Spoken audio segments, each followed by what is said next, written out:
سارے لوازمات کی ضرورت ہے۔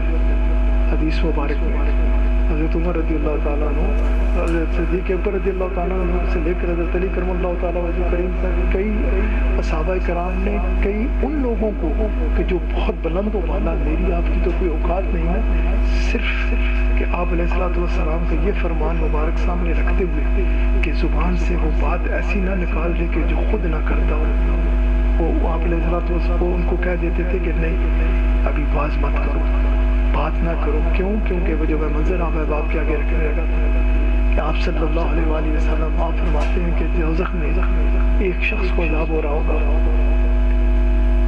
وہ زنا کرتا ہوگا،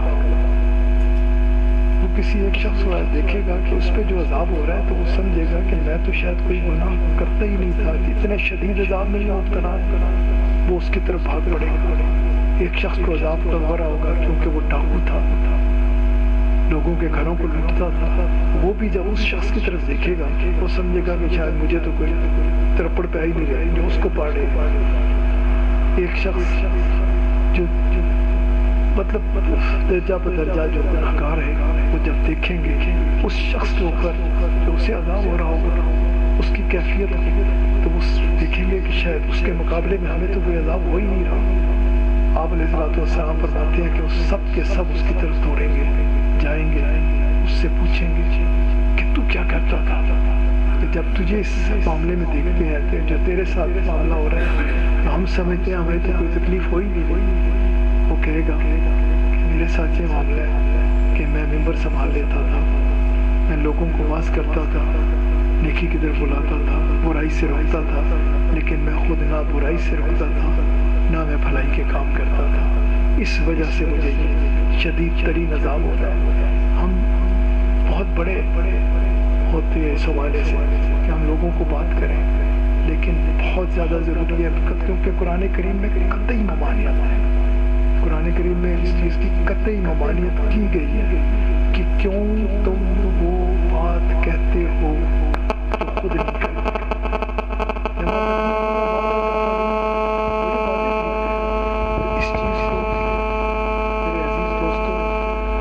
اچھی طرح سے ذہن میں رکھیں اور سمجھ کے رکھیں کہ آپ علیہ السلام کے پاک دربار سے ہمیں جو روشنی ملتی ہے، اللہ کریم کے عرفہ والا احکامات و فرمودات جو ملتے ہیں، میں پھر وہ دو الفاظ دہراؤں گا کہ وہ ہماری بھلائی کے لیے، ہماری بہتری کے لیے، بہترین زندگی ادھر بھی گزارنے کے لیے اور بہترین اجر آگے بھی ہمارے لیے موجود ہوگا۔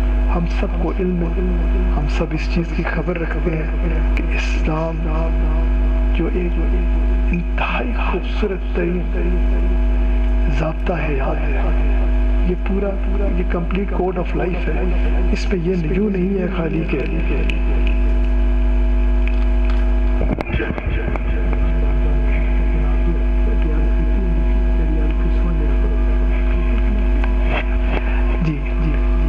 آپ صلی اللہ علیہ وآلہ وسلم، آپ علیہ السلام کے یہ جو ہمارا جو دین ہے یہ ہماری جو رہنمائی فرماتا ہے ہر حوالے سے، ہر جگہ پہ، یہ ہماری بھلائی کے لیے، بہتری کے لیے کہ ہم اس کو سمجھیں، اسے مضبوطی کے ساتھ یاد کریں، اور جیسا آپ صلی اللہ علیہ وآلہ وسلم ہمیں دیکھنا چاہتے ہیں ویسے ہم رہیں۔ آپ صلی اللہ علیہ وآلہ وسلم آپ فرماتے ہیں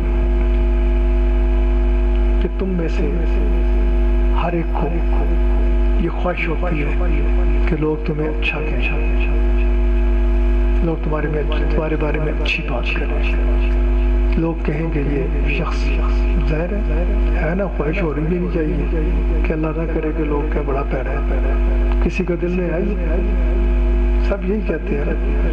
آپ علیہ السلام نے ہماری فطرت کو سامنے رکھتے ہوئے آپ نے فرمایا کہ تم میں سے ہر ایک کے دل میں یہ ہوتا ہے کہ تمہیں اچھا کہا جائے۔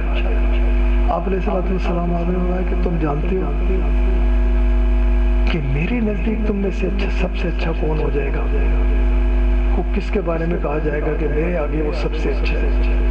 اب پاوے ساری دنیا کچھ کہے، ہمارے لیے تو سب سے اچھی بات یہی ہوگی نا کہ آپ علیہ السلام فرما دیں کہ یہ بھئی میرا بڑا اچھا امت ہے، یہ مجھے اچھا لگتا ہے. سارے کام ہی ٹھیک ہو گئے, سارے معاملات سدھر گئے, سنور گئے. صحابہ کرام رضوان اللہ تعالیٰ علیہم اجمعین نے عرض کیا کہ یا رسول اللہ صلی اللہ علیہ وآلہ وسلم کرم فرمائیے, احسان فرمائیے, ہمیں بتائیے کہ آپ کے نزدیک اچھا کون ہے. آپ صلی اللہ علیہ وآلہ وسلم آپ نے فرمایا کہ تم میں سے جو اپنی بیوی اور بچوں کے ساتھ اچھا ہے وہ میرے نزدیک اچھا ہے.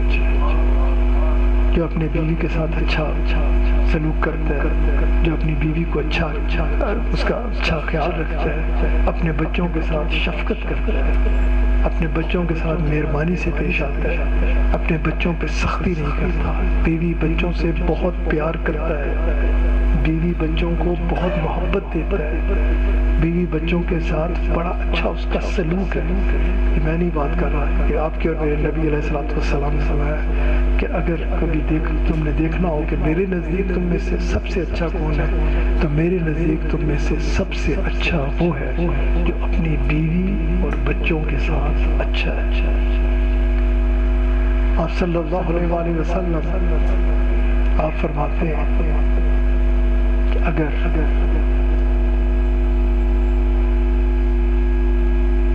اللہ کریم کے علاوہ کسی کو سجدہ جائز ہوتا ہے, تو آپ صلی اللہ علیہ وآلہ وسلم آپ نے فرمایا کہ میں بیوی کو حکم دیتا کہ وہ شوہر کو سجدہ کرے. ہم اگر اپنے دین کی تعلیمات کو لیں, بچی بھی اور بچہ بھی, ہر وقت اس پہ ذہن میں رکھیں کہ ہمارا دین ہمیں کس طرح سے حکم دیتا ہے, تو سوال ہی نہیں پیدا ہوتا کہ گھر کے معاملات خراب ہوں, ہم ایک دوسرے کے ساتھ الجھیں. کیونکہ اگر اس نے اپنے آپ کو پہلی بات کوئی ذہن میں رکھے گا کہ اپنے اوپر کنٹرول, مرد کو ویسے بھی اللہ تعالیٰ نے مرد بنایا, اسی کہہ دیتے ہیں ہم مرد ہیں, لیکن مرد کو مرد بن کے رہنا چاہیے. اس کا اوپر یہ فرض ہے اس کا کہ وہ خیال رکھے. ایک اور آپ علیہ السلام نے عورت کے بارے میں فرمایا کہ اگر اللہ کے علاوہ کسی کے لیے سجدہ جائز ہوتا تو میں بیوی کو حکم دیتا کہ وہ شوہر کو سجدہ کرے. کیا خوبصورت دین ہے ہمارے دین نے, جو عورت کو مقام دیا, جو شوہر کو مقام دیا, جو ماں کو مقام دیا. جس طرح ہیومن رائٹس کا جو چارٹر رسول اللہ صلی اللہ علیہ وآلہ وسلم کے دربار پاک سے میں ملتا ہے نا, سبحان اللہ سبحان اللہ, کیونکہ آپ محسن انسانیت ہیں. جو آپ علیہ السلام کے خوبصورت ہمارا دین بہت الفاظ احکامات سبحان اللہ ہے, لیکن مسئلہ ہم مسلمانوں کے ساتھ ہے کہ ہم اپنے دین کو اس طرح سے نہیں اپنایا ہوا ہے. عرفات کے میدان میں کوئی نو مسلم تھے, امریکن, وہ اس دائرہ اسلام میں داخل ہو چکے تھے. وہ عرفات میں آئے, ان کو ابھی مسلمانوں سے واسطہ نہیں پڑا تھا, لیکن اسلام میں داخل ہو چکے تھے. عرفات کے میدان میں آ گئے, کتنے دکھ اور تکلیف کی بات ہے.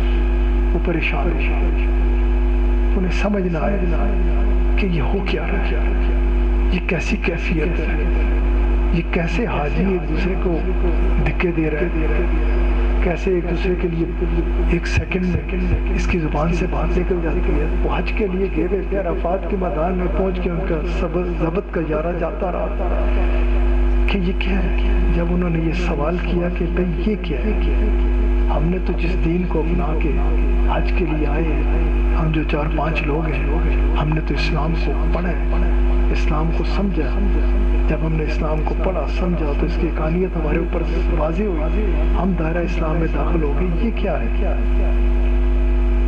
آپ کو پتہ ہے نا کہ حاجی صاحب کی جو کیفیت ہوتی ہے, بس سے ٹکا دے, ساتھ کوئی صف میں آ جائے تو اسے ٹکا دے, جگہ نہیں ہے.